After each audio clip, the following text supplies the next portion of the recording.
پیغمبر چون شکست قامت ام البنین در هم شکست.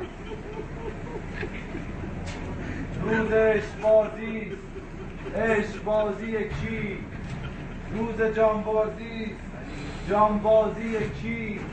نامش عباس است، عباس علی، در وجودش عشق و احساس علی.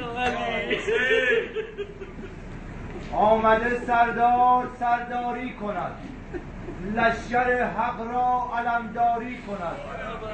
مهد آن مولا سرمد گشته است، در ادب نامش زبان زد گشته است. آری ای دل عشق کنکور دل است، نخبه و ممتاز گشتن مشکل است. آری ای دل عشق قدرت می‌دهد، عاشقان را قدر و قیمت می‌دهد. از ازل او دل به دلبر داده است، با ادب نزد حسین افتاده است. علم و عقلش درک و فهمش منطقی است، گام‌هایش محکم و قلبش فقیه است.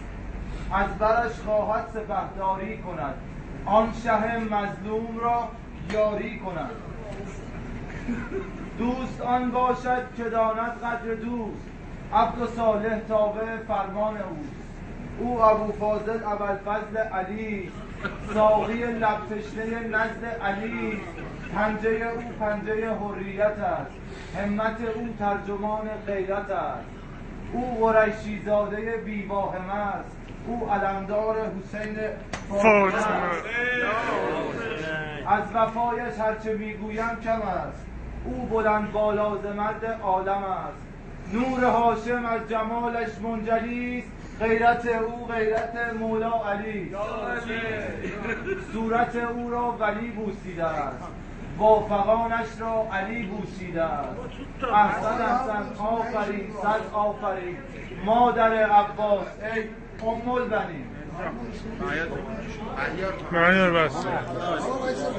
لبیک حسین لبیک، لبیک حسین لبیک. یا علی